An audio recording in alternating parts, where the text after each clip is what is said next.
Package जो AC होता है उसके एक ही एसी के अंदर में सारा कुछ पाया जाएगा, यानी कि जो एसी होगी वो पूरा फुल्ली पैकेज होती है, ठीक ना। यानी कि आपका हॉट एयर चाहे कोल्ड एयर की बात करें सब कुछ यहीं से सिस्टम होगा। तो कैसे वर्क करती है मैंने इसके बारे में बताया था कि एक 2 भागों में बटी होती है, उसके बारे में ऑलरेडी मैं बता रखा हूँ। अब ये जो बता रहा हूँ ये फुल्ली एक ही में होती है, और ये पूरा जो होता है ना ये छत पर लगाया जाता है। इसमें क्या क्या होता है वो समझिए फटाफट से। कंप्रेसर होता है, कंडेंसर होता है, कंडेंसर मोटर, कंडेंसर फैन, और इसके बाद से जब गैस जाएगी तो इसमें फिल्टर होता है। फिल्टर के बाद से इसी साइड में आपका कूलिंग कॉइल भी होता है, तो उसी में आपका गैस डिस्ट्रीब्यूशन वाल्व का सिस्टम होता है। इसके बाद से आपका कूलिंग कॉइल। अब कूलिंग कॉइल के बाद जब ये गैस आएगी तो ये सक्शन पाइप कहलाती है। सक्शन पाइप में लो प्रेशर स्विच आपका लगा होता है, जिसको हम एलपीएस बोलते हैं, कि लो प्रेशर स्विच। यहाँ पर आपका एक मोटर होता है और इसको ब्लोअर को चलाने के लिए यहाँ पे मोटर का उपयोग किया था, ठीक ना। और 3 फेज से ये चलता है। देखिए इसका वर्क सिस्टम कैसा होता है आपका। ऑन होता है तो गैस को खींचता है और खींच करके फेंकता है। जब फेंकता है तो ये गैस जाती है कंडेंसर में, और कंडेंसर से वो करके फिल्टर फिल्टर क्या करता है, गैस को छानता है। ड्रायर नहीं लगा क्योंकि ये गैस इतना इधर ही प्रेशर बन जाता है कि पूरी जो गैस होती है वो सूख जाती है, लेकिन सुखाने की जरूरत यहाँ पर नहीं पड़ता। केवल अगर कोई चीज जाती है साथ में तो वो फिल्टर लगाया जाता है। फिल्टर से होकर गैस आती है डिस्ट्रीब्यूशन वाल्व में, और डिस्ट्रीब्यूशन वाल्व से अगर कूलिंग कॉइल के सारे हिस्से में जाती है। और जब कूलिंग कॉइल में जाएगी तो क्या होगा, यहाँ पे गैस का संघनन होता है। ये सारी की सारी कैपिलरी लगी होती है, ठीक ना। तो बहुत सारी कैपिलरी होती है, और कूलिंग कॉइल के सारे हिस्से में कैपिलरी का जो अंतिम सिरा होता है इसमें इनपुट होता है कूलिंग कॉइल में।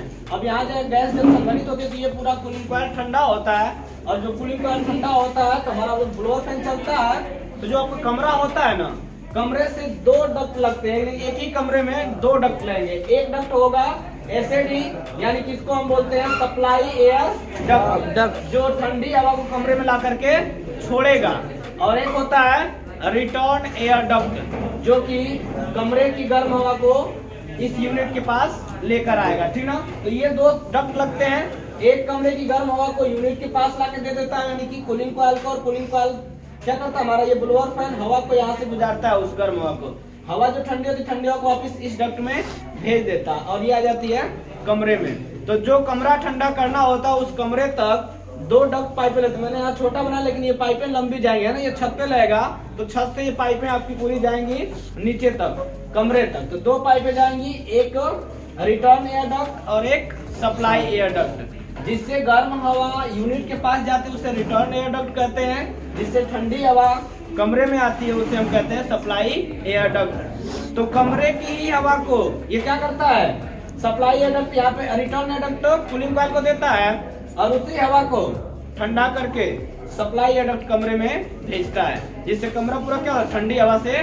भर जाता है ना। तो इस तरीके से ये काम करता है। लो प्रेशर स्विच और हाई प्रेशर स्विच यहाँ पे वर्क करते हैं थर्मोस्टेट के रूप में। यदि आपका कूलिंग हो जाता है और प्रेशर जब ज्यादा कूलिंग होता है, प्रेशर क्या हो जाता है यहाँ पर लो हो जाता है, ठीक है, यानी कि बिल्कुल।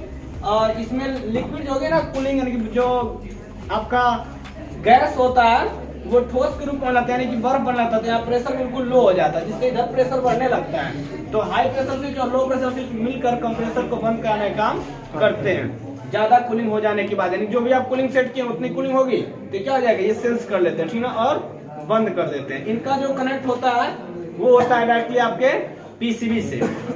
तो ये पूरा आपका सिस्टम होता है इसका वर्किंग का। इसमें पूरे 4 कंपार्टमेंट होते हैं, बड़ा होता है साइज में, तो पूरे 4 कंपार्टमेंट होते हैं। एक कंपार्टमेंट में आपका मिल जाएगा कंप्रेसर, कंडेंसर और उसका फैन। दूसरे कंपार्टमेंट में मिलेगा आपका ये कंडेंसर और कूलिंग कॉइल, और बस कूलिंग कॉइल मिलता है और ब्लोअर मिलता है। तीसरा जो कंपार्टमेंट होता है उसमें आपका सप्लाई रिटर्न एयर डक्ट का हिस्सा बना होता है। रिटर्न एयर डक्ट बस उसी में रिटर्न एयर डक्ट पूरे हवा आती ही है, तो रिटर्न एयर डक्ट का जो पाइप आएगा ना उसी पर उसमें एक अलग उसका हिस्सा बना है, उसमें पूरी हवा आएगी। और सप्लाई एयर डक्ट आपका दूसरे वाले नंबर पे ही होता है, जिसमें कूलिंग कॉइल होता है उसी में आपका सप्लाई एयर डक्ट का हिस्सा बना होता है। इसके लिए अलग से कंपार्टमेंट होता है। और चौथा जो कंपार्टमेंट होता है वो होता है वायरिंग से संबंधित, यानी कि उसको बोलते हैं पैनल वायरिंग सिस्टम। वो पूरा पैनल बना होता है, उसमें उसका बस वायरिंग का सिस्टम होता है। तो ये कुल 4 कंपार्टमेंट होते हैं। फिर से देख लीजिए, पहला कंपार्टमेंट कंप्रेसर, कंडेंसर और उसका फैन मोटर, और आपका उसका मोटर यानी कि उसका पत्ती है, जो भी बोल लीजिए। तो इतना आपका होता है। दूसरे कंपार्टमेंट में कूलिंग कॉइल और इसका आपका फैन, ठीक ना, ये होता है। और तीसरे कंपार्टमेंट में सप्लाई एयर डक्ट जुड़ा होता है। दूसरे कंपार्टमेंट से ही आपका सक्शन एयर डक्ट, लेकिन सप्लाई एयर डक्ट भी आपका जुड़ा, जिससे गर्म ठंडी हवा जाती है कमरे में, तो ये भी इसी में जुड़ा होता है। और लास्ट एक होता है जो होता है वायरिंग वाला, ठीक ना।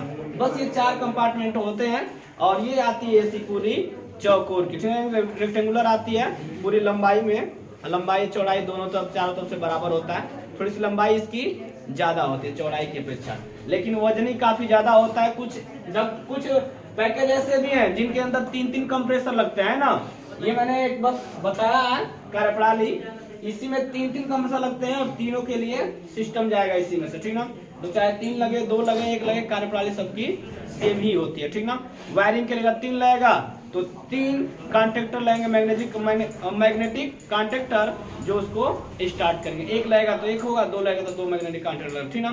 तो इसमें कुल 3 लगेंगे। इसको स्टार्ट करेंगे अलग से कॉन्टेक्टर, इसको स्टार्ट करेंगे अलग से कॉन्टेक्टर, और इसको, इस मोटर को स्टार्ट करने के लिए अलग से कॉन्टेक्टर। तो कंप्रेसर को, फैन मोटर को और ब्लोअर फैन मोटर को, तीनों को स्टार्ट करने के लिए 3 कॉन्टेक्टर इसमें लगाए जाएंगे।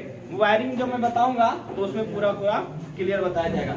ओके, बस यहाँ पे वर्क सिस्टम था टोटली।